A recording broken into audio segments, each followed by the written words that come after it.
नमस्कार दोस्तों। आज की इस वीडियो में हम बात करने वाले हैं आगमन विधि यानी इंडक्टिव मेथड और निगमन विधि यानी डिडक्टिव मेथड, इनके बारे में। ये आपके हर टीचिंग एग्जाम के लिए एक बहुत ही इंपॉर्टेंट टॉपिक होता है। चाहे आपके जो भी टेट के एग्जाम होते हैं, चाहे सी टेट, एस टेट, डीट, कोई भी ले लो स्टेट का, सब में आता है। तो इस वीडियो में हम देखने वाले हैं उनके फाउंडर कौन है इन विधियों के, और इसमें हम समझेंगे इन विधियों को, है ना, क्या होता है। क्योंकि टीचिंग एग्जाम में आपको रटना नहीं होता है, विधियों का अगर आपको समझ में आती है या आपकी अंडरस्टैंडिंग बनी हुई है तो आप ऑप्शन इजीली पिक कर सकते हो। अगर आपकी अंडरस्टैंडिंग नहीं है तो आप नहीं कर सकते, है ना। तो इसमें हम अप्रोचेस पढ़ेंगे कौन कौन सी होती है, इसमें हमारे नियम कौन कौन से लगते हैं, और ये कौन से सब्जेक्ट के लिए जो है कौन सी विधि इंपॉर्टेंट होती है। तो ये हम देखने वाले हैं इस वीडियो में। तो ठीक है, शुरू करते हैं। तो सबसे पहले हम इसमें बात करेंगे कि इनके फाउंडर कौन थे, है ना। इन वीडियो के विधियों के जनक कौन थे। तो आगमन और निगमन विधि, ये दोनों के जो जनक है यानी फाउंडर, दोनों के एक ही हैं। कौन है? अरस्तु। अरस्तु है दोनों के जनक। चाहे हो तो आप इसके नोट्स भी बना सकते हैं इस वीडियो से, आपके हर टीचिंग एग्जाम में काम आने वाला है। इंग्लिश में हम इसको बोलते हैं एरिस्टोटल, ठीक है। तो आप लिख लेना, दोनों के सेम है। फिर अगर हम बात करें, ये तो हमारे हो गए जनक। अब मैं आपको समझाता हूँ कि होता है क्या। देखो, आगमन विधि और निगमन विधि दोनों एक दूसरे के अपोजिट है। अब पहले हम समझते हैं आगमन विधि क्या है। आगमन विधि जैसे नाम से इसे स्पष्ट हो रहा है कि आगमन यानी कोई चीज़ आ रही है। तो इसमें होता क्या है, देखो, जैसे मान लो कोई टीचर टॉपिक पढ़ा रहा है, जैसे फॉर एग्जांपल मैं एक टॉपिक ले लेता हूँ, ग्रामर का टॉपिक ले लेते हैं, संज्ञा। ठीक है, हम संज्ञा पढ़ा रहे हैं। आपको हर किसी को पता होगा संज्ञा क्या होती है ना। तो सबसे पहले क्या करेगा टीचर जो है, स्टूडेंट को क्या करेगा, कुछ एग्जाम्पल्स बोलेगा या ऑप्शन दे देगा कि आपके चारों तरफ कौन कौन सी चीज़ें दिख रही है। तो बच्चा क्या करेगा, एग्जाम्पल देगा। जैसे मेज दिख रही है उसको, कुर्सी दिख रही है, ब्लैक बोर्ड दिख रहा है, पेन, कॉपी, टीचर भी दिख रहा है, बच्चे दिख रहे हैं, है ना। तो ये पूछेगा, ठीक है, वो एग्जाम्पल देंगे। तो ठीक है, अब फिर टीचर क्या बोलेगा, और एग्जाम्पल निकालने के लिए उनसे बोलेगा कि अब जो जिस मोहल्ले में रहते हो आपके एरिया का नाम क्या है। जैसे मान लो कोई भी कुछ बताएगा, है ना। जैसे मान लो विजयनगर बता दिया किसी ने, जैसे हर किसी का होता है। फॉर एग्जाम्पल मैं आपको समझा रहा हूँ। पूछेंगे आप कौन से स्टेट में रहते हो, मान लो न्यू दिल्ली है तो वो न्यू दिल्ली बताएगा। कोई यूपी का है तो यूपी का होगा, ठीक है। इस तरह से ये, है ना, एग्जाम्पल पहले टीचर जो है निकलवाएगा। यहाँ पे मैं आपको बता रहा हूँ ना, तो पहले एग्जाम्पल निकलवा लिए। अब वो क्या करेगा, टीचर जो कहेगा इनको क्लासीफाई करवाएगा। अब जैसे इसमें कुछ खास हमें दिख रहा है, जैसे हमें संज्ञा की डेफिनेशन पता है, किसी व्यक्ति, वस्तु, स्थान या भाव के नाम को संज्ञा कहते हैं। और मान लो किसी बच्चे का नाम भी निकलवा लिया, मान लो राम है, वहाँ पे क्लास में और भी होगा, मोहन होगा, तो उनके नाम भी होंगे। तो पहले क्या करेगा टीचर, इनको एक क्लासीफाई कराएगा। जैसे नाम आ रहे हैं उनको एक कैटेगरी में कर लेगा, जैसे राम हो गए, मोहन हो गया, एक इनको एक कैटेगरी में कर लिया ना। वस्तु हो गई, जैसे यहाँ पे वस्तु क्या है, मेज है, कुर्सी है, मेज, कुर्सी। और स्थान आ गया, स्थान क्या हो गया, न्यू दिल्ली आ गया। और विजयनगर हो गया। जैसे ये सारे क्या हो गए, इनको अब टीचर ने क्या करा, पहले तो बच्चों से एग्जाम्पल निकलवाए, फिर उनको एक क्लासीफाई करवा दिया। अब टीचर जो है यहाँ पे उनसे डेफिनेशन बनवाएगा। ठीक है, टीचर जो है एग्जाम्पल से डेफिनेशन बनवाएगा संज्ञा के। अब क्या बोलेगा टीचर कि ऐसी चीज़ें जिनके नाम में आता है, जैसे संज्ञा की डेफिनेशन क्या होती है, किसी व्यक्ति, वस्तु, स्थानीय भाव के नाम को संज्ञा कहते हैं। तो टीचर बताएगा कि ये जो तुमने नाम बताए हैं ये सारे क्या हैं, संज्ञा है। ठीक है, ये क्या है, सारे संज्ञा। ठीक है, तो संज्ञा के फिर जाके टीचर क्या है, इनकी डेफिनेशन लगवाएगा, किसी व्यक्ति, वस्तु, स्थानीय भाव के नाम को संज्ञा कहते हैं। तो ये जो भी एग्जाम्पल दिए हैं आपने, ये सारे किस में आएंगे, संज्ञा में आएंगे। तो आशा समझ गए होंगे आप आगमन विधि। तो आगमन विधि में होता क्या है, तो अप्रोच कौन सी लगी, तो अप्रोच की बात करेंगे हम यहाँ पे। आगमन विधि में क्या लगता है, उदाहरण से नियम, उदाहरण से नियम की ओर जाएंगे हम आगमन विधि में। ठीक है, जैसे इंग्लिश में हम बात करें तो example to principle, example to principle, example से हम प्रिंसिपल में जाएंगे। और जबकि निगमन विधि में क्या होता है, एकदम उलट। यहाँ पे सिर्फ क्या होता है, सबसे पहले हम यहाँ पे डेफिनेशन बता देते हैं। जैसे हमने आगमन विधि में क्या करा, पहले एग्जाम्पल दिया, तब जाके हमने उनको क्लासीफाई करवाया, फिर जाके हमने डेफिनेशन निकलवाई बच्चों से। यहाँ पे लेकिन क्या करेगा टीचर, डायरेक्ट ही बता देगा कि संज्ञा की परिभाषा ये है, उनके भेद ये हैं, फिर जाके वो एग्जाम्पल लगाएगा, यानी उलट है। तो यहाँ पे हम क्या करते हैं, जो टीचर यहाँ पे वो नियम से उदाहरण की ओर जाएगा।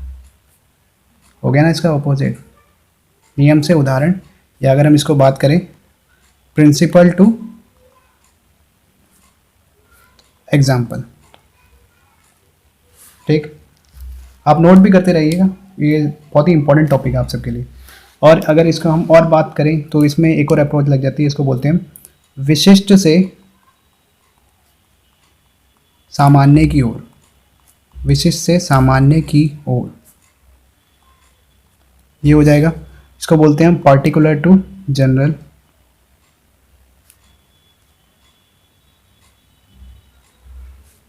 इंग्लिश में हो गया। और यहाँ पे क्या हो जाएगा, सामान्य से विशिष्ट की ओर।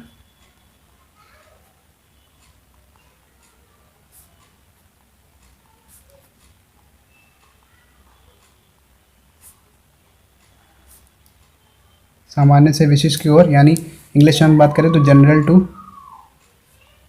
जनरल टू पर्टिकुलर, ये हो जाएगा हमारा। ठीक है, तो ये हमारे हो गई अप्रोचेस। तो हमने जनक पढ़ लिया, ये आपको समझ में आ गई कि विधियाँ क्या है। ठीक है, फिर इसमें आता है हमारी चिंतन की बात करते हैं। तो इसमें हमारा जो चिंतन होता है वो अपसारी चिंतन होता है।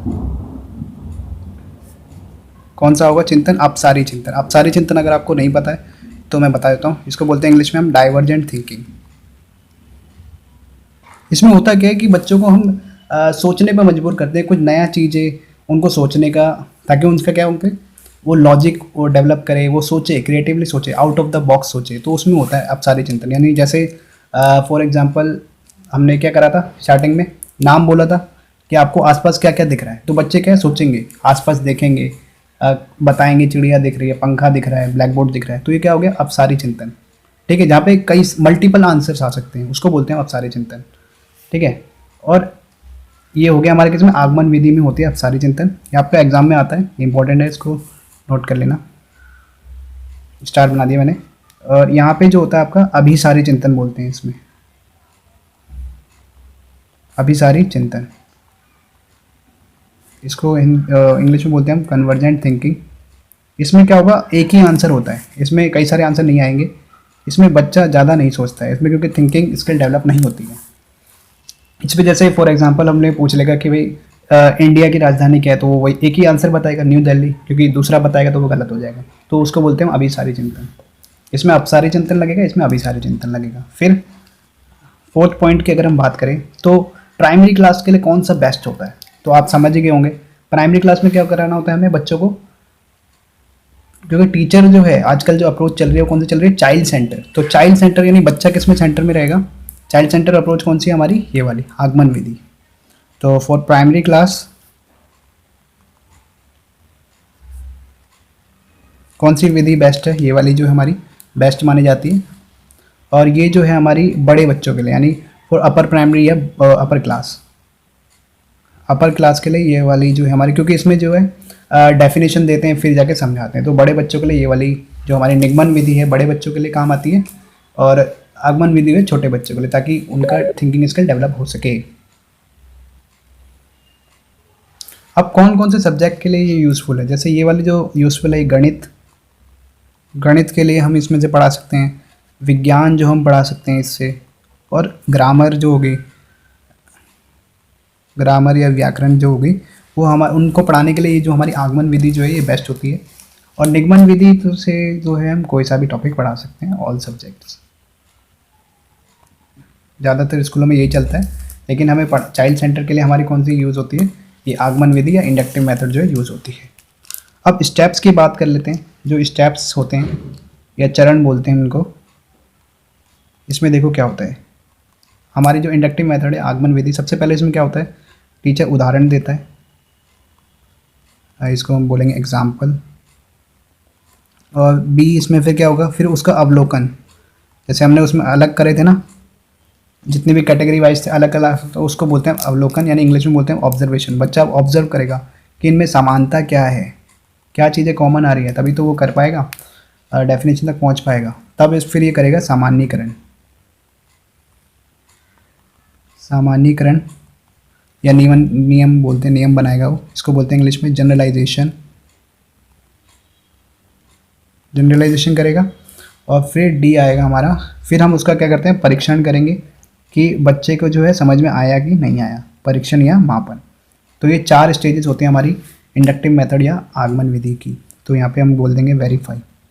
टीचर वेरीफाई करेगा कि बच्चों को आया कि नहीं आया, ठीक है। और यहाँ पे जो हमारे स्टेप्स होंगे निगमन विधि में ये बिल्कुल उलट होते हैं, क्योंकि सबसे पहले इसमें क्या होता है, नियम ही बताता है टीचर। तो इसमें जो सबसे पहले हमारा यही आएगा नियम वाला, टीचर सबसे पहले नियम बताता है, फिर बी में क्या बताता है टीचर, फिर जाके उनके भेद या जो भी उदाहरण है वो देगा, फिर टीचर बताएगा उसका निष्कर्ष कि हमने जो समझा है उसका पूरा बता देगा क्या था, फिर डी बताएगा, फिर परीक्षण एंड में हमारा वही आता है परीक्षण कि वेरीफाई या इवैल्यूएशन भी बोल सकते हैं हम इसको, वो टीचर जो है वो करता है, ठीक है। तो इस तरह से ये हमारा था आगमन और निगमन विधि। और अब बाकी बात करें तो आगमन विधि में जो है बच्चा क्या होता है, एक्टिव रहता है। आगमन विधि में बच्चा एक्टिव रहता है क्योंकि बच्चा सोचने के मजबूर होता है। निगमन विधि में जो है उतना नहीं होता है, आलस थोड़ा आता है ना, क्योंकि टीचर ही सारा बताता है, डेफिनेशन क्या है, एग्जाम्पल क्या है, तो उसमें ये होता है। इसमें जो है ये थोड़ी टाइम टेकिंग मेथड है आगमन विधि, और ये थोड़ा फास्ट हो जाता है, ठीक है, इसलिए बड़ी क्लासों में ये यूज़ किया जाता है। और ये थोड़ा ठीक है, तो और ये थोड़ा कॉस्टली होता है, ये कम कॉस्टली पड़ती है। तो इस तरह से आपको आशा है समझ में आ गया होगा पूरा वीडियो आगमन और निगमन विधि। ये आप नोट भी कर सकते हैं या स्क्रीनशॉट ले सकते हैं, बहुत ही इंपॉर्टेंट टॉपिक है ये हर टीचिंग एग्जाम के लिए। तो आशा है वीडियो पसंद आया होगा। अगर वीडियो पसंद आए तो अपने दोस्तों के साथ शेयर कर देना। So thank you and have a nice day.